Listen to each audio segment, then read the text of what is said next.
remember my name. I'm not going to bring up the fact that my full name is Jenny Jester to King Pumpkin today, though. It is our last day together anyway. Hello, children. Welcome in. Welcome. Jester, you're here early. Am I early, King Pumpkin, or are you late? Impossible. I can't be late. I left early. I worked really hard to get here at 10 a.m. I did leave my castle at 10:01 a.m. though. Wait, don't you live far, far away? How is that even possible? Next, you'll be telling me that you came to church in a pumpkin carriage. As a matter of fact, I did ride in the pumpkin carriage today. You should see this baby run. It's drawn by 2 horses and a pony.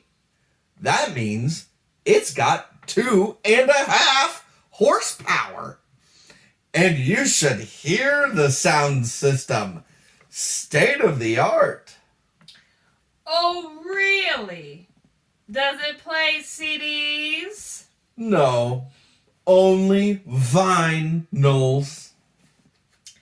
Where did you park this pumpkin carriage?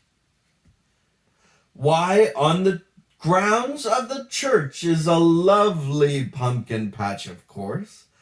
I had it vine-let parked, so I didn't have to walk all the way out there. Which reminds me of today's silly story.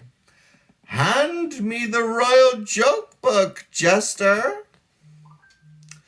Today's silly tale is The Tale of the Pumpkin Vines. Why do I have a feeling this story won't be as silly as it sounds? One day, a farmer took his big old snappy slashy cut clippers out to the pumpkin patch.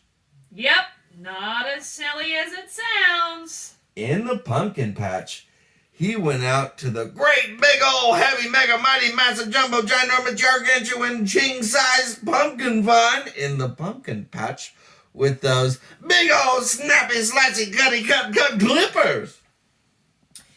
Getting less silly by the minute.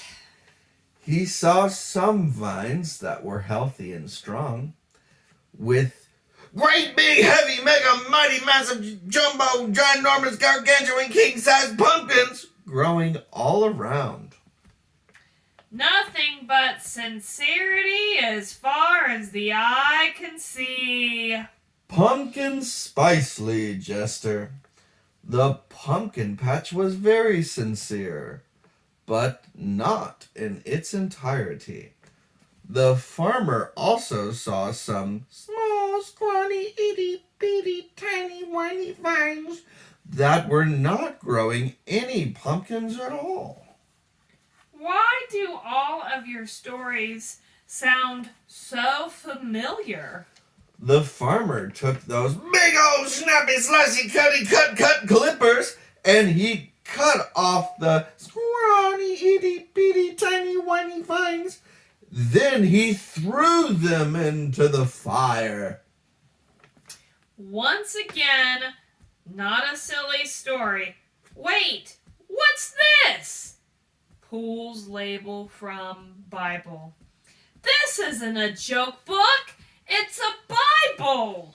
You got me, Jester. It's not a joke book, and it's not mine. It's God's book, but it's full of insightful stories, Jenny. You just called me Jenny. The story reminds us that if we want to bear fruit, we need to be connected to the main vine. We are the branches, and Jesus is the vine. Aw, listen to you sharing the not so silly meaning of the story. Well, it's pretty obvious my stories are not silly at all. So we might as well learn what we can from them. I don't find parables from the Bible to be silly, but I do enjoy some of the puns from your pumpkin parable retellings. Gives King Pumpkin a smile. I did it! I did it! I got Jenny Jester to smile! Thank you for remembering my name, King Pumpkin. It's important that we listen to our parents, pastor, and the insightful stories of the Bible. True. Stay rooted in church, boys and girls, and you will have many not so silly tales of your own to tell about Jesus. With just a little bit of faith, you can do great big things for God. And may your faith grow as big as a great, big, heavy, mighty, massive, jumbo, ginormous, gargantuan, king-size pumpkin! Goodbye, kids! Both smiling, both give out high fives to all of the kids. Grand finale.